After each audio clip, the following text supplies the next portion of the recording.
ఈరోజు ఏదో ఒక చిన్న చిన్న పరిశ్రమలో పని దొరికినోడు కూడా ఉపాధి దొరుకుతున్నట్టే లెక్క.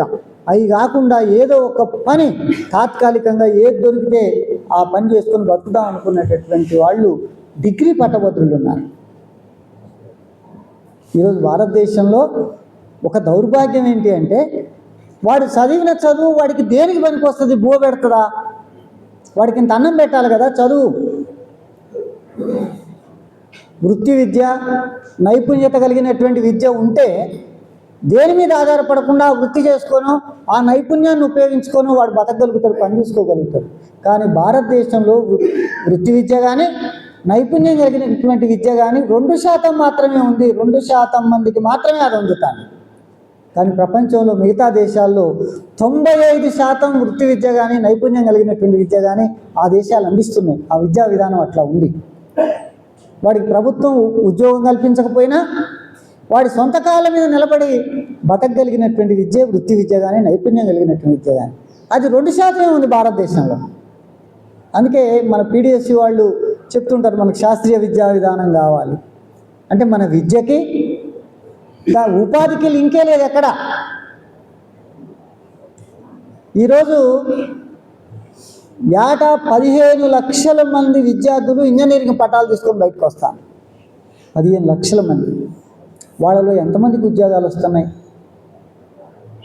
గతంలో నీట్లు, ఐఐటీలు, ఒక్కసారి ఐఐటీలో చేరితే, ఒక్కసారి నీట్లో కనుక సీట్ వస్తే వాడికి క్యాంపస్ ప్లేస్మెంట్ వస్తుంది, ప్రతి వాడికి ఉద్యోగం వస్తుంది. వరంగల్ నీట్లో కానీ లేకుంటే బాసర ఐఐటీలో కానీ ఇట్లాంటి వాటిలో ఎవరన్నా చదివితే దాంట్లో సీట్ రావటమే గొప్ప. చాలా ప్రతిభ ఉన్నటువంటి వాళ్ళకి ఆ సీట్లు వస్తాయి.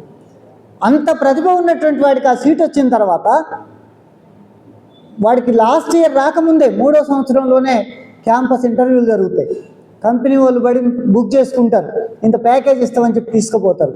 లాస్ట్ కల్లా ఎన్ఐఐటీల్లో ఐఐటీల్లో ఒక్క విద్యార్థి కూడా ప్లేస్మెంట్ రాకుండా మిగలదు. వీడు ఇష్టం కాక నేను పోను అనుకుంటే వేరే విషయం. కానీ ఈనాడు పరిస్థితి ఏంటంటే, గత సంవత్సరం చూస్తే 30% మందికి కూడా ఐఐటీల్లో ఎన్ఐఐటీల్లో ప్లేస్మెంట్ ఉద్యోగాలు రాలేదు. 30% మందికి కూడా రాలేదు. మిగతా 70% మంది బయటనే ఉన్నారు. ఈరోజు ఇంజనీరింగ్ విద్య చేసినటువంటి వాళ్ళు 80% ఖాళీగా ఉంటారు. వాళ్ళకి ఆ స్కిల్స్ కూడా ఉండట్లేదు. ఓ 10-15% మంది వాళ్ళు పెద్ద కంపెనీల్లోనో మరో కంపెనీల్లో జాయిన్ కావచ్చు కాక మెజారిటీ ఇంజనీరింగ్ చేసినటువంటి వాళ్ళు ఆ పట్టాలు తీసుకొని వచ్చి మళ్ళీ ఏ పని దొరుకుతుందని చూసుకునేటటువంటి ఒక దౌర్భాగ్య పరిస్థితి. ఈరోజు విచ్చలవిడిగా మనం కూర్చున్న ఇక్కడ అనంతగిరిలో ఉన్నటువంటి పల్లా రాజేశ్వర రెడ్డి గారు అనురాగ్ కాలేజ్, ఆయనకో యూనివర్సిటీ ఇచ్చేశారు. మల్లారెడ్డికో యూనివర్సిటీ ఇచ్చిండ్రు. 11-12 ప్రైవేట్ యూనివర్సిటీలు ఇచ్చేశారు.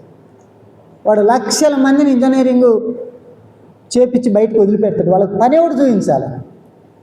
ఈరోజు ఇక్కడ లేకపోతే విదేశాలకు వెళ్ళి చదువుకుంటాం, అక్కడ అవకాశాలు ఉన్నాయని చెప్పి అనుకున్నటువంటి రోజులు ఉన్నాయి గతంలో. అమెరికా ఒక స్వర్గసీమ. చాలామంది చదువుకోవడానికి విదేశాలకు వెళ్తున్నటువంటి వాళ్ళ సంఖ్య పెరుగుతూ ఉంది. భూములమ్మి ఆస్తులు అమ్ముకొని ఒక్కసారి వాడు విదేశానికి పోతే వాడు సంపాదించి మళ్ళీ పంపిస్తాడు, మనం కొనుక్కోవచ్చు అని చెప్పి ఇక్కడి నుంచి పంపించేటటువంటి వాళ్ళ కుటుంబాలు, ఆరిపోయిన కుటుంబాలు అనేకం ఉన్నాయి. కానీ పోయినట్టే ఇవాళ అదే సంచి పట్టుకొని అక్కడి నుంచి తిరిగి మళ్ళీ విమానంలో ఇండియాకు రావాల్సినటువంటి పరిస్థితి. ట్రంప్ అనుసరిస్తున్నటువంటి విధానాలు మనం చూస్తున్నాం. నిన్న మొన్న ఇంగ్లాండ్లో కూడా మాకు నిరుద్యోగం జరుగుతుంది, మీరెవరో వచ్చి ఇక్కడ ఉద్యోగాలు చేయటం ఏంటి అని చెప్పి ఇండియా వాళ్ళు గో బ్యాక్ అని చెప్పి వాళ్ళు ఆందోళన చేస్తున్నటువంటి పరిస్థితి. ఆ దేశంలో మాకే పని లేదు, మీరు వచ్చి తక్కువ రేటుకి చేస్తారు, అందుకని మీకు ఉద్యోగాలు ఇచ్చి మా ఉద్యోగాలు పోతాయి అనేటటువంటి పద్ధతుల్లో అది అమెరికాలో కానీ ఇంగ్లాండ్లో కానీ ఇట్లాంటి ఆందోళనలు వస్తున్నాయి. ఫలితంగా అక్కడ ఉద్యోగాలు కోల్పోయినటువంటి వాళ్ళు తిరుగుటపాలో మళ్ళీ మన దేశానికి వస్తున్నటువంటి పరిస్థితి. దాని ప్రభావం ఈనాడు ఐటీ రంగం కానీ మిగతాది కానీ దివాలా తీసి ఒక్కొక్క కంపెనీ 100 మందిని తీసేస్తుంది. 100 మంది. వాడికి ఏమి ఉండదు. చాలామంది సాఫ్ట్వేర్ అనగానే అబ్బో 50,000, 60,000, 1,00,000 రూపాయలు వస్తాయి అనేటట్టుగా అనుకోవచ్చు. వాడికి ఏం అక్కర్లేదు. ఒక్క 3 నెలల ముందు వాడికి సమాచారం చెప్పి నువ్వు వెళ్ళిపోవాల్సి ఉంటుంది అని చెప్తే సార్ ఏం అవసరం లేదు, 3 నెలల్లో వీడు ఎప్పుడైనా తీసేయచ్చు. 3 నెలలు కూడా చెప్పాల్సిన అవసరం లేదు. బాబు నువ్వు రేపు వెళ్ళిపో, నీకు ఉద్యోగం లేదు అంటే 1 నెల జీతం అదనంగా ఇచ్చి వాడిని రేపు వెళ్ళగొట్టచ్చు. అంటే వాడు కట్టుకున్న సౌదాలన్నీ, వాడు కన్న కలలన్నీ, వాడు ఐఎంఈలు కట్టి ఒక కారు కొనుక్కొని అక్కడ ఒక అపార్ట్మెంట్ కొనుక్కొని, లేదు వాళ్ళ పిల్లలకి ఇన్సూరెన్స్ చేయించుకొని, ఇంకోటి చేసి ఇంకోటి ఏదో ఒక జీవితాన్ని ఏర్పాటు చేసుకున్నటువంటి వాడు తెల్లారేసరికి వాడికి వచ్చినటువంటి కాగితంతో మొత్తం దాన్ని అన్నింటిని కూడా వదిలేసుకొని మళ్ళీ నాకు ఇంకే ఉద్యోగం ఉంది, ఇంకే పని ఉందని చెప్పి బజార్ను పడేటువంటి పరిస్థితి ఉంది. మొత్తం సాఫ్ట్వేర్ రంగం అంతా కూడా కుదేలైపోయినటువంటి పరిస్థితి. అందుకని అది భారతదేశంలో మరింత దౌర్భాగ్యంగా ఇది ఉన్నటువంటి మాట వాస్తవం. అందుకని ఉపాధి, ఉద్యోగం అంటే ప్రభుత్వ ఉద్యోగాలే కాదు. ఈరోజు ప్రభుత్వ ఉద్యోగాల్లో కూడా మన స్థితి ఏంటి? దేశంలో ప్రతి 1000 మందికి 13 మంది ప్రభుత్వ ఉద్యోగులు ఉన్నారు. కానీ తెలంగాణలో 1000 మందికి 8 మంది ఉన్నారు. అంటే దేశ సగటుతో కూడా సమానంగా ప్రభుత్వ ఉద్యోగులు లేరు మనకు. ఇంకోటి శాంక్షన్ స్ట్రెంత్ అంటారు. మొత్తం ఉద్యోగాలు ఎన్ని ప్రభుత్వ ఉద్యోగాలు? ప్రభుత్వ ఉద్యోగాలు ఎన్ని? ప్రభుత్వ ఉద్యోగాలు 4 లక్షల లోపే ఉన్నాయి మన కాడ. 3,91,000 ప్రభుత్వ ఉద్యోగాలు ఉన్నాయి. దాన్ని శాంక్షన్ స్ట్రెంత్ అంటారు. దాంట్లో అనేక ఖాళీలు ఉన్నాయి, వాటిని పక్కన పెట్టండి. కానీ మనతో పాటు కేరళ సమాన జనాభా ఉంటుంది. కేరళ, తెలంగాణ 2 ఒకటే ఉంటాయి. కానీ కేరళలో మనకంటే 54,000 ఉద్యోగాలు ఎక్కువ ఉన్నాయి. వాళ్ళ శాంక్షన్ స్ట్రెంత్ ఎక్కువ ఉన్నది. అంటే కనీసం దేశ సగటు ప్రభుత్వ ఉద్యోగాలు కూడా మనకు లేవు. ప్రైవేటు ఉద్యోగాల పరిస్థితి ఇంతకుముందు నేను చెప్పా, చాలా దౌర్భాగ్యంగా ఉన్నటువంటి పరిస్థితి ఉన్నది. అసలు నిరుద్యోగం అంటే ఏంటి, ఉద్యోగం అంటే ఏంటి, దీని డెఫినేషన్ కూడా, దీని నిర్వచనం కూడా రకరకాలుగా ఉంది. ఎవరిని నిరుద్యోగులు అనాలి మనం? నిరుద్యోగం అంటే ఏంటి? మన దేశంలో అనేక కమిటీలు వేశారు. Bhagwati committee, ML Dutt committee, ఈ కమిటీలన్నీ కూడా నిరుద్యోగం అంటే ఏంటి, ఎవరిని నిరుద్యోగులు అనాలి, నిరుద్యోగులని ఎవరిని అనాలి అని చెప్పి రకరకాల డెఫినేషన్స్ ఇచ్చినాయి. ఒక వారంలో 14 గంటలు కంటే ఎక్కువ పని దొరకనటువంటి వాళ్ళని నిరుద్యోగులు అనొచ్చు. లేదు 15 నుంచి 59 సంవత్సరాల వయసు ఉండి పని చేయగలిగినటువంటి శక్తి సామర్థ్యాలు ఉన్నటువంటి వాళ్ళకి పని దొరకకపోతే వాళ్ళని నిరుద్యోగులు అంటారు. లేదు ఈ నిరుద్యోగ గణాంకాలకు సంబంధించినటువంటి వాటిని సేకరించే సంస్థ ఒకటి ఉన్నది, NSSO అని చెప్పి. వాళ్ళ నిర్వచనం ప్రకారం మొత్తం సంవత్సరంలో రోజుకు 8 గంటల చొప్పున పనిచేస్తూ సంవత్సరంలో 273 రోజులు పనిచేస్తే వాళ్ళు ప్రామాణికమైనటువంటి ఉద్యోగులు. వాళ్ళని మాత్రమే పని చేసుకునేటటువంటి ప్రామాణికమైనటువంటి ఉద్యోగులుగా గుర్తించాలి అని చెప్పి NSSO చెప్తున్నారు. మరి ఆ స్థితి చూసినప్పుడు ఎక్కడ ఎవరికి అంత గ్యారంటీ పనులు ఈ దేశంలో దొరుకుతున్నాయి? దొరకట్లేదు.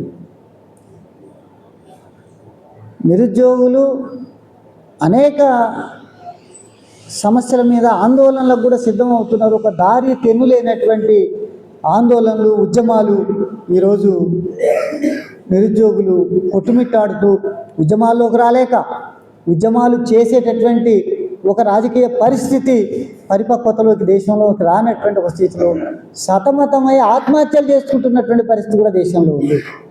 తెలంగాణ వచ్చిన కాడ నుంచి మన తెలంగాణలో 200 మంది నిరుద్యోగులు ఆత్మహత్యలు చేసుకున్నారు. ఈ ప్రభుత్వం చెప్పేటటువంటి లెక్క 200 మంది నిరుద్యోగులు ప్రత్యేక తెలంగాణ రాష్ట్రంలో ఆత్మహత్యలు చేసుకున్నారు. అందుకని ఇట్లాంటి ఒక దౌర్భాగ్యపు పరిస్థితి నిరుద్యోగుల్లో ఉంది. అందుకని ఈ స్థితి నుంచి ఎట్లా మనం దీన్ని చూడాల్సినటువంటి అవసరం ఉంది. దేశంలో పాలక వర్గాలు ఎన్ని మాటలు చెప్పినా నిరుద్యోగ సమస్య చాలా తీవ్ర స్థాయిలో భారతదేశంలో ఉంది. చదువుకున్న చదువుకు ఉద్యోగానికి సంబంధం లేదు. ప్రభుత్వాలు ఎక్కడ ఉద్యోగ నోటిఫికేషన్లు వేయటం లేదు. టీఆర్ఎస్ ప్రభుత్వంలో అయితే తెలంగాణలో వాడు 10 ఏళ్ల కాలంలో ఏమీ వేయలేదు. నిరుద్యోగ ఖాళీలన్నీ అట్లే ఉన్నాయి. కాంగ్రెస్ వాళ్ళు వచ్చినాక ఏటా 2 లక్షల ఉద్యోగాలు ఇస్తాం, ఫస్ట్ వచ్చిన సంవత్సరమే 2 లక్షల ఉద్యోగాలు ఇస్తామని చెప్పి రేవంత్ రెడ్డి చెప్పింది. ఏం లేవు ఉద్యోగాలు, ఎక్కడ ఉద్యోగాలు రాలేదు. అంతకుముందు కేసీఆర్ ప్రభుత్వం పోతా ఇచ్చినటువంటి ఆ 29,000 ఉద్యోగాలు ఏవైతున్నాయో వాళ్లకు నియామక పత్రాలు ఇచ్చిండు రేవంత్ రెడ్డి తప్ప జాబ్ క్యాలెండర్ అన్నారు, నిరుద్యోగులకు అందరికి కూడా ఉద్యోగాలు ఇస్తామన్నారు, నిరుద్యోగ వృత్తి అన్నారు. ఏమవుతుందో నేను ప్రత్యేకంగా చెప్పాల్సినటువంటి అవసరం లేదు. ఈరోజు నిరుద్యోగుల యొక్క వాళ్ళ ఆశలు చూపించి వాళ్ళకు భరోసా ఇస్తామని చెప్పి చెప్తున్నటువంటి పాలకులు వాళ్ళని మోసం చేస్తున్నారు. నరేంద్ర మోడీ ప్రభుత్వం అధికారంలోకి వచ్చినప్పుడు ఏటా 2 కోట్ల ఉద్యోగాలు ఇస్తామన్నారు. ఏటా 2 కోట్ల ఉద్యోగాలు, ఏటా 2 కోట్లు ఇస్తే ఈ 11 ఏళ్లలో ఎన్ని కావాలి వాళ్లకు? ఈ 11 ఏళ్లలో 22 కోట్ల ఉద్యోగాలు రావాలి. ఏరి 22 కోట్ల మంది ఉద్యోగులు ఈ దేశంలో? ఆయన చెప్పేటటువంటి మాట, మేమంతా కూడా స్టార్టప్ పేరుతోటి ఉద్యోగాలు ఇస్తున్నాం, నైపుణ్యం కలిగినటువంటి భారతదేశాన్ని తయారు చేయడం కోసం 40 కోట్ల మందికి నైపుణ్యాన్ని అందించి వాళ్ళకు స్వయం ఉపాధి చేసుకునేటట్టు చేస్తాం, ముద్ర రుణాలు ఇచ్చి వాళ్ళందరికీ కూడా స్వయం ఉపాధి కల్పిస్తామని చెప్పి రకరకాల పథకాలు, ప్రధానమంత్రి కౌశల్ యోజన, ఉద్యోగ కల్పన, ఇట్లా రకరకాల జాతీయ ఉద్యోగ విధానం, జాతీయ ఉపాధి విధానం, లేదు NREGSలో ఉపాధి కల్పిస్తున్నాం, ఇట్లాంటి పథకాలన్నీ కూడా ప్రవేశపెట్టి ఇవన్నీ పేపర్లో మిగిలినాయి.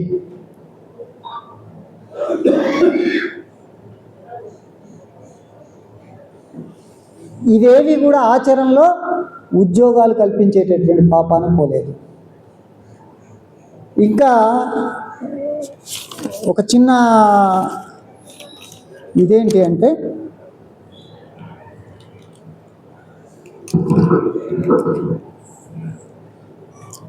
స్టార్టప్ ఇండియా అని చెప్పి ఒక పథకాన్ని బీజేపీ ప్రభుత్వం ప్రవేశపెట్టింది. దాంట్లో 70,000 సంస్థలు రిజిస్టర్ చేసుకున్నాయి. ఉద్యోగ అవకాశాలు వాళ్లకు బ్రహ్మాండమైనటువంటి నైపుణ్యం అందించి వాళ్ళకు ఉపాధి అవకాశాలు కల్పించేటటువంటి సంస్థలు ఇవి. ఈ 70,000 స్టార్టప్ సంస్థలు 95% మూతపడ్డాయి సంవత్సరం తిరిగేసరికి. ఎవరికి నైపుణ్యం కల్పించలేదు, ఎవరికి ఉద్యోగం కల్పించేటటువంటి పరిస్థితి లేదు. 5 సంవత్సరాల్లోపే 95% మూతపడ్డటువంటి పరిస్థితి. స్టార్టప్ సంస్థలన్నీ కూడా మూతపడ్డాయి వాటికి సంబంధించినటువంటి.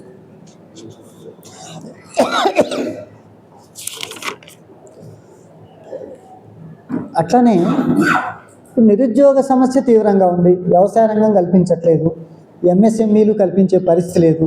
ఈ రెండింటినీ ప్రభుత్వం నాశనం చేసింది. ప్రభుత్వానికి మంచి ఇష్టమైనటువంటి సంస్థలు, వాళ్ళ దత్తపుత్రులైనటువంటి కార్పొరేట్ కంపెనీలు ఏమో ఉపాధి కల్పించే పరిస్థితి లేదు.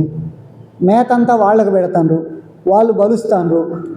అంతో ఇంతో ఉపాధి కల్పించే సంస్థలన్నీ కూడా సర్వనాశనం చేసేటటువంటి వైఖరి నాడు ప్రభుత్వాలు తీసుకొని ఉన్నాయి. మరి ఈ స్థితిలో ఏ వ్యవస్థలో అయినా, ఏ దేశంలో అయినా నిరుద్యోగ సమస్య తీవ్రంగా ఉంటే, దాన్ని పరిష్కరించకపోతే వాళ్ళలో నిరాశ నిస్పృహలు వస్తాయి. అవి ఒక ప్రతికూల భావాలు అభివృద్ధి అవుతాయి. ఆ యువత తప్పుదారి పడుతుంది. చివరికి అక్కడ నేరాలు, అత్యాచారాలు, దోపిడీలు పెరిగిపోతాయి. ఈనాడు దేశంలో జరుగుతున్నటువంటిది అదే. ఇంకా మనం చెప్పాలంటే, పనిచేసే వ్యక్తులు అంటే దాదాపు 15 నుంచి 64 సంవత్సరాల వయసు కలిగినటువంటి వాళ్ళు, పనిచేసేవాళ్ళు, వీళ్ళు ఎక్కువగా అత్యధికంగా ఉంటే దాన్ని డెమోగ్రాఫిక్ ప్రైమ్ అంటారు. ఈ డెమోగ్రాఫిక్ ప్రైమ్ ఏదైతే ఉందో అంటే పని చేయగలిగిన శక్తి సామర్థ్యాలు ఉన్నటువంటి వాళ్ళు, ఈ డెమోగ్రాఫిక్ ప్రైమ్ ఏదైతే ఉందో అది భారతదేశంలో అత్యధికంగా ఉంది. అది ఇవాళ 62%. 62.5% డెమోగ్రాఫిక్ ప్రైమ్ భారతదేశంలో. అంటే పనిచేసే వాళ్ళు 100కి 62 మంది పనిచేయగలిగినటువంటి శక్తి సామర్థ్యాలు ఉన్నటువంటి వాళ్ళు ఉన్నారు. ఇంకొక 5 ఏళ్లలో వీళ్ళు 68% అవుతారు.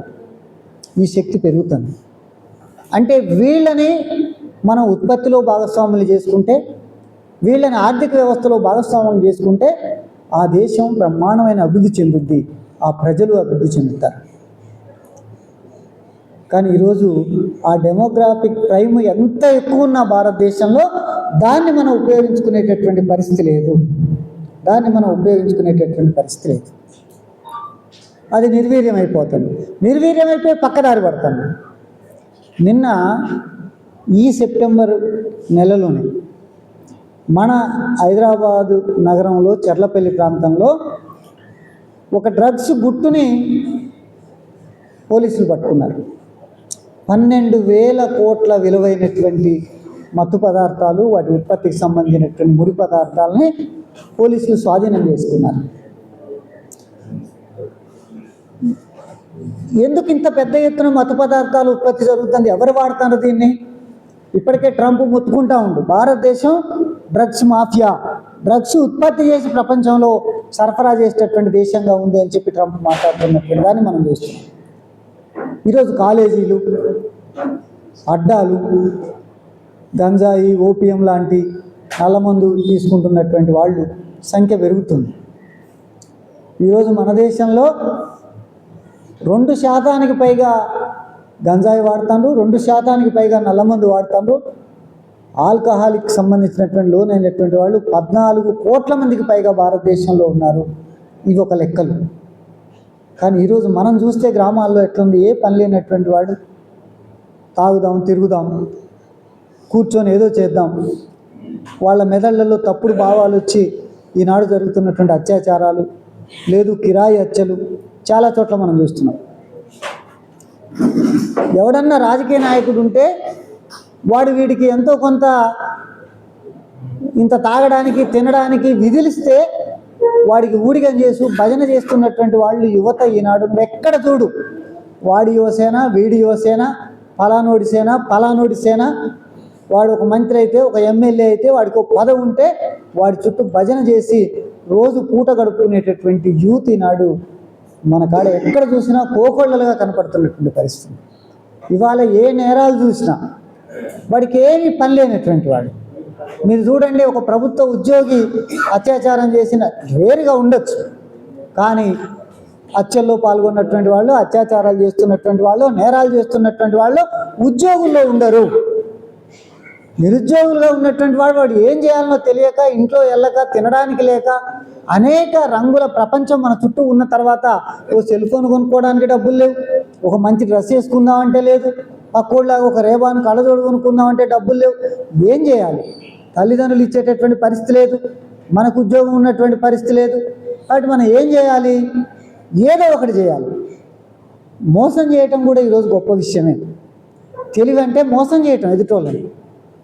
ఎన్ని మోసాలు జరుగుతున్నాయి ప్రపంచంలో, దేశంలో. ఈ మోసాలన్నిటికి కూడా మూలం సరైనటువంటి ఉపాధి, ఉద్యోగ అవకాశాలు యువతకు లేకపోవడమే. ఇవి లేకపోవడం వల్లనే ఈరోజు ఇట్లాంటి దారుణాలన్నీ కూడా సమాజంలో జరుగుతున్నాయి. దీన్ని కనుక మనం ఉపయోగించుకోలేకపోతే,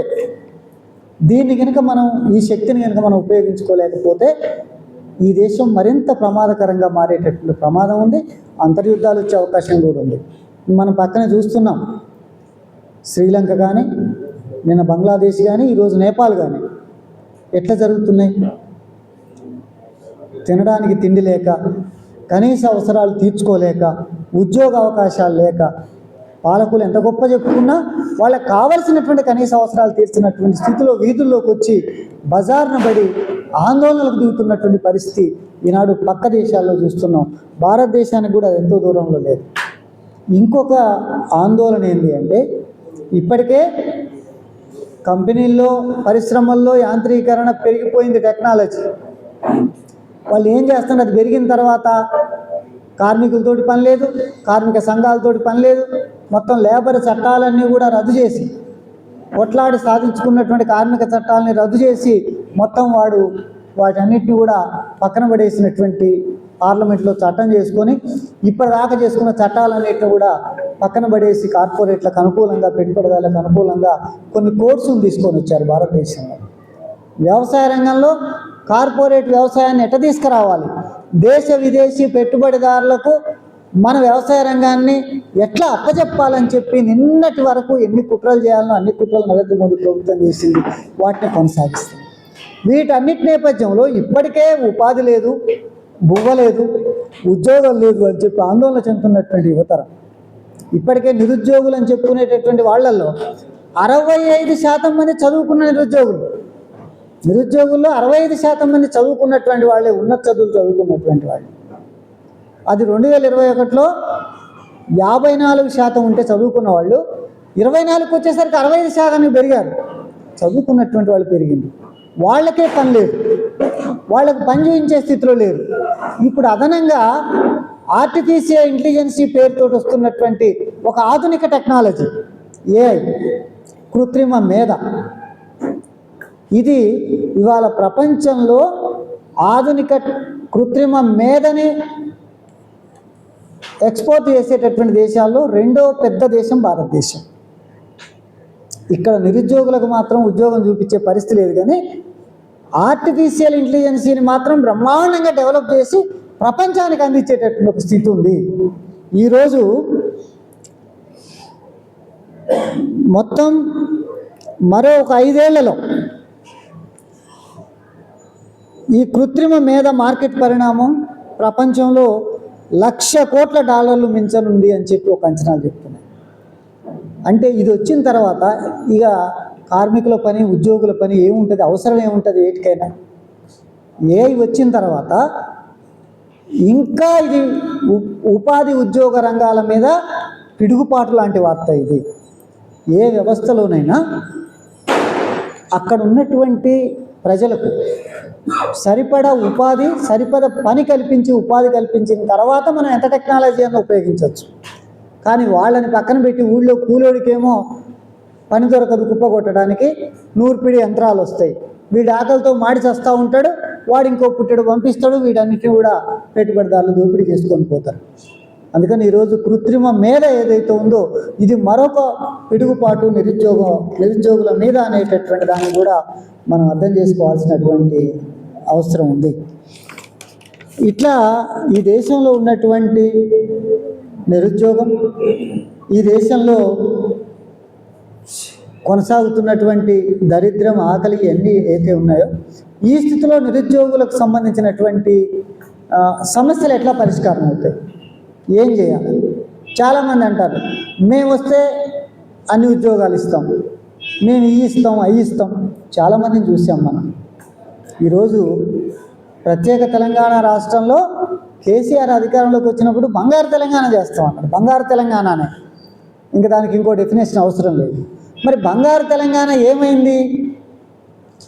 10 ఏళ్ళు వచ్చేసరికి బంగారు తెలంగాణ కాదు, నిరుద్యోగులంతా కూడా తిరుగుబాటు చేసే కాడికి, ప్రజలంతా కూడా తిరుగుబాటు చేసే కాడికి, దిక్కు దివానం లేనటువంటి వాడిని, ఎన్నడూ ఒక మంత్రిగా కూడా చేయనటువంటి వాడిని, ముక్కు ముఖం తెలియనటువంటి వాడిని తీసుకొచ్చి ముఖ్యమంత్రి నన్ను పెట్టుకుంటాం, కానీ నువ్వు అవసరం లేదు అని చెప్పి ఒక 6 నెలల ముందు వరకు అయితే కాంగ్రెస్ పార్టీ అడ్రస్సే లేదు తెలంగాణలో. ఎవడు నాయకుడు దీనికి? ఎవడికి వాడే. ఒకవైపు ఉత్తమ్ కుమార్ రెడ్డి, కోమటిరెడ్డి వెంకటరెడ్డి, బట్టి విక్రమార్క, రేవంత్ రెడ్డి, ఎవరికి వాళ్ళే జగ్గారెడ్డిలు, అందరూ పోటీగా కొట్లాడుకొని కుక్కలు చింపిలిస్తులాగా కాంగ్రెస్ పార్టీ పరిస్తున్నారు. కానీ ప్రజలు టీఆర్ఎస్ని తిరస్కరించదలుచుకున్నారు. వాడు ఉద్యోగాలు ఇవ్వలేదు, ప్రజలకు మేలు చేయలేదు, అవినీతి చోటు చేసుకున్నది, ప్రజలకు అందుబాటులో లేనటువంటి ఒక గవర్నెన్స్ తీసుకొని వచ్చిండ్రు ఆ విధానాన్ని. అందుకని వీటన్నిటి మీద ప్రజల తిరుగుబాటు, అన్ని వర్గాల ప్రజల అసహనం ఏదైతుందో, వ్యతిరేకత ఏదైతుందో కాంగ్రెస్కు ఉపయోగపడింది.